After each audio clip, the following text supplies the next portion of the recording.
The following video is rated PG, which may contain material that is unsuitable for younger viewers.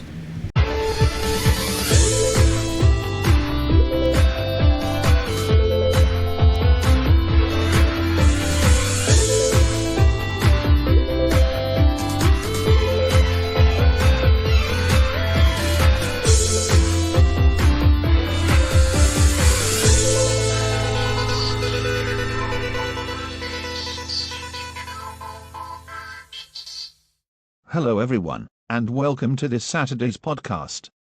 We just came back from Paper and Candle's funeral that took place earlier today, and... yeah. I'd rather not explain more about that. But overall, we managed to find Paper and Candle's replacements. It wasn't hard though from what we originally expected. Ollie and Andrea will be presenting the podcast now. Yep, that's right. And it looks like Travis wasn't quick enough to find the replacements before we even joined, so he missed this time. Ha, take that, Travis. Welcome to the podcast, you too. How are you settling in? Oh, we're settling in very well. Thank you very much. Although I have never done podcasting before, but this is the next big step for me. Yeah, besides presenting the mem review. But anyway, let's take a look at today's lineup.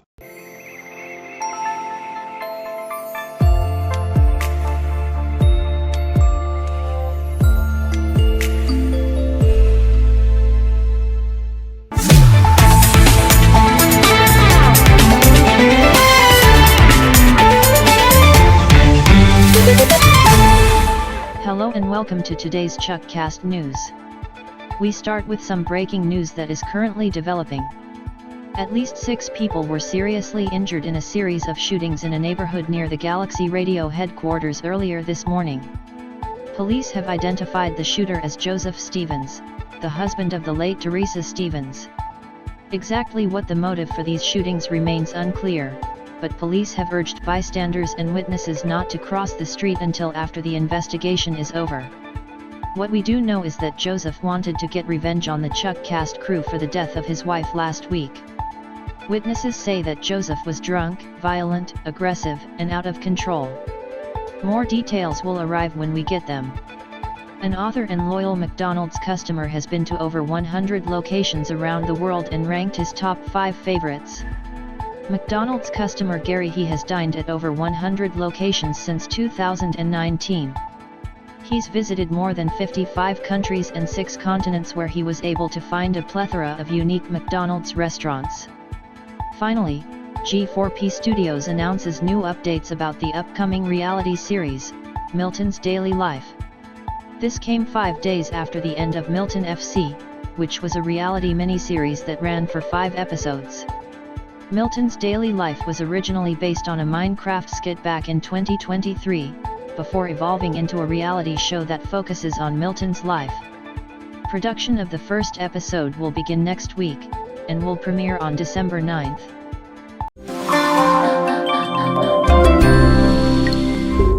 For today's weather, it's 5 degrees Celsius with clear skies. As we approach December, we will continue to have sunny weather with some clouds. Temperatures will be measured up to 10 degrees, but that will all change as we head to Monday, when it is going to be foggy. Temperatures will be down to 2 degrees, with the coldest at -2 degrees. For Tuesday, we will have cloudy weather with 5 degrees, some rain on Wednesday with 5 degrees, and mostly cloudy weather with also 5 degrees. Wait a minute. What was Teresa's husband doing outside our building? Oh gosh, that didn't look good. Don't tell me that Joe is going to come into our studio and try to kill us again like what happened with Paper and Candle. Calm down, Scissors. We already escorted him out of the premises and arrested him. Phew! That was a close one. I agree. But here is a story regarding one of Norman's friends. Pedro Silva reached out to us about, well, something.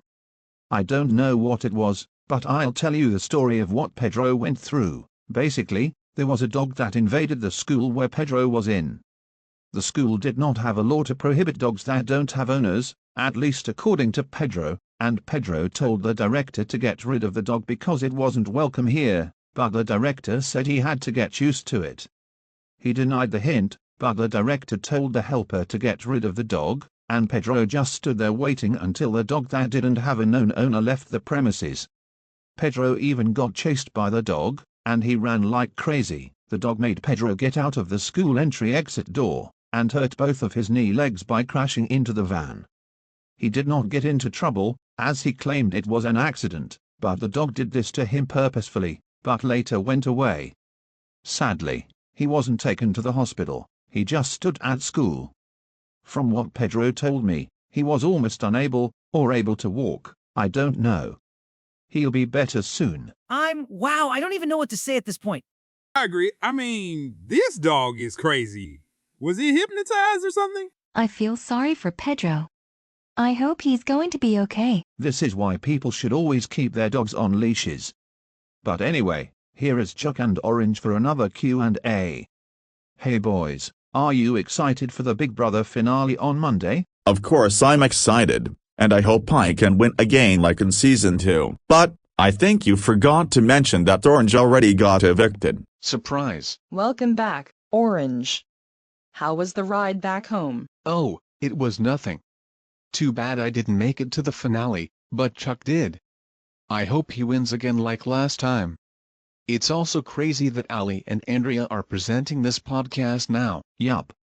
But anyway, your questions for this week. And the Go Animate asks, Hey Orange, did you know that the voice actress who played Milhouse Van Houten is officially retiring after 35 years? What? So she's retiring from The Simpsons now? Who is going to voice the kid? Well, I don't know yet, but her replacement is yet to be announced soon. Hey Chuck, what is your thoughts on Rugrats? I used to watch that show when I was just a kid, but I still remember watching it.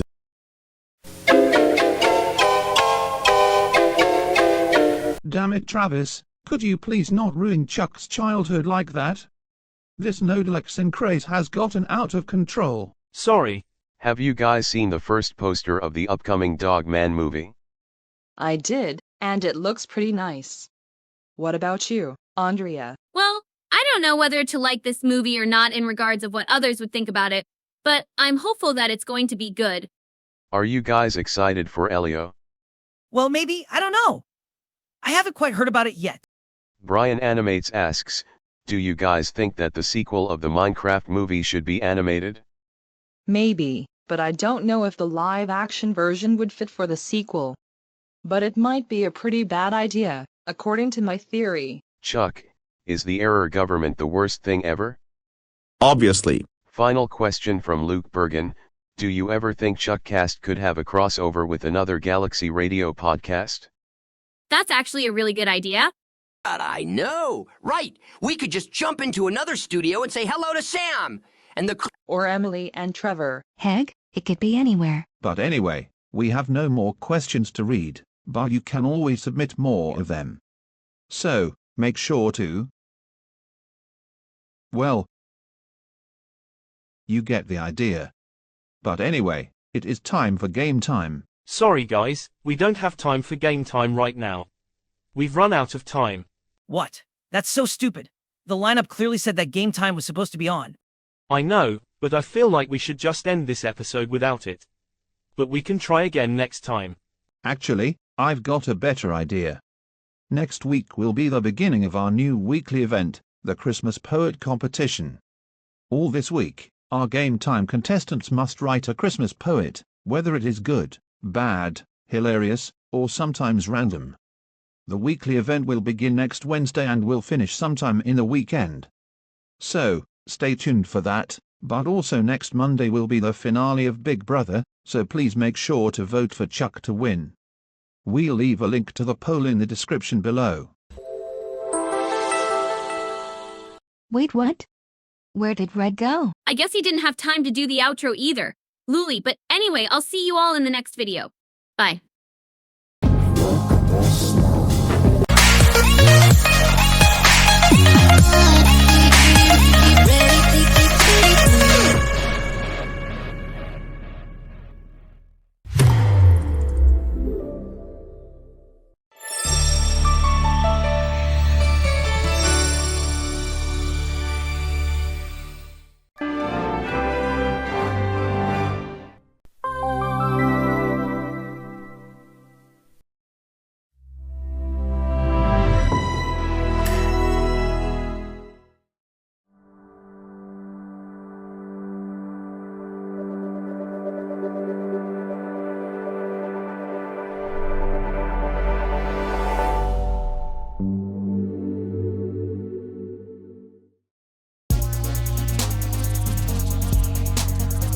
This video is part of G4p TV's Super Saturdays.